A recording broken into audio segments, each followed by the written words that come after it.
जब अपने नाराज हों, एक लम्हा जो रिश्ते बचा भी सकता है, तोड़ भी सकता है।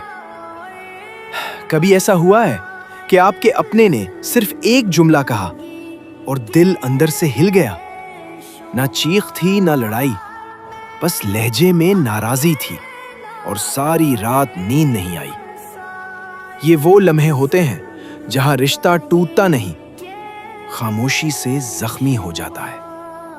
अपनों की नाराजी दुनिया की तनकीद से ज्यादा तकलीफ देती है, क्योंकि उनके अल्फाज सीधा दिल पर लगते हैं। रूहानी हकीकत यह है कि ऐसे लम्हे हादसा नहीं होते, ये आजमाइश होते हैं।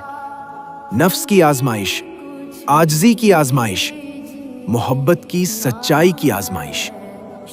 एक बेटा था, बाप ने सिर्फ इतना कहा, तुम बदल गए हो। बेटे ने फौरन जवाब दिया, आप कभी समझते ही नहीं।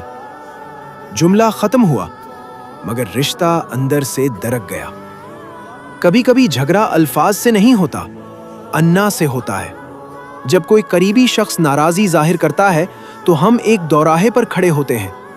इसी लम्हे हमारा रद्द अमल तय करता है कि हम रिश्ता बचाएंगे या अपनी अना। हमारे सामने 3 रास्ते होते हैं। पहला रास्ता गौर, इस्लाह और तवक्कुल। सबसे आला रद्द अमल यह है कि उनकी बात को हमला नहीं बल्कि पैगाम समझा जाए। असल सवाल यह है, मसला कहां से पैदा हुआ? नफ्स और शैतान गलत फहमियां पैदा करने के माहिर हैं। वो गुरूर को हुआ देते हैं, लहजे को जहर बना देते हैं और छोटी बात को तूफान बना देते हैं। अगर सामने वाला अना से बोल रहा है तो जवाब अना नहीं, सुकून है। कभी कभी वो आपसे नहीं लग रहा होता, वो अपने अंदर के दर्द से लड़ रहा होता है। ऐसे वक्त में नरम रहना इबादत है। लेकिन अगर शिकायत सच्ची हो तो हमें रुक कर अपने अंदर देखना होगा। शायद हमने जिम्मेदारी पूरी नहीं की, शायद सुस्ती थी, शायद नापुख्तगी थी, शायद गलत फैसला था। गलती मान लेना हार नहीं, नफ्स की सफाई है। एक शौहर ने बीवी से कहा, मैं मसरूफ था। बीवी ने आहिस्ता जवाब दिया, मैं तन्हा थी। मसरूफियत मसला नहीं थी, गफलत थी। इस्लाह के बाद सब कुछ अल्लाह पर छोड़ देना, यही तवक्कुल है। हकीकी कुल वो सुकून देता है जो दुनिया का अमीर तरीन शख्स भी नहीं खरीद सकता। दिल हल्का हो जाता है, रिश्ता नरम हो जाता है, जिंदगी आसान लगने लगती है। दूसरा रास्ता, सब कुछ अकेले ठीक करने की कोशिश। ये वो रास्ता है जो अक्सर लोग इख्तियार करते हैं। लोग अकल और अना से मसला हल करते हैं, मगर दिल बेचैन रहता है।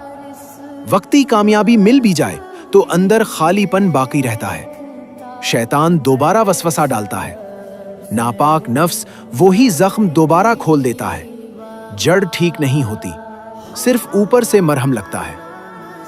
तीसरा रास्ता, अना का रद्द अमल और जज्बाती दूरी। ये सबसे आम रास्ता है। नसीहत तौहीन लगती है, तशवीश इल्जाम लगती है।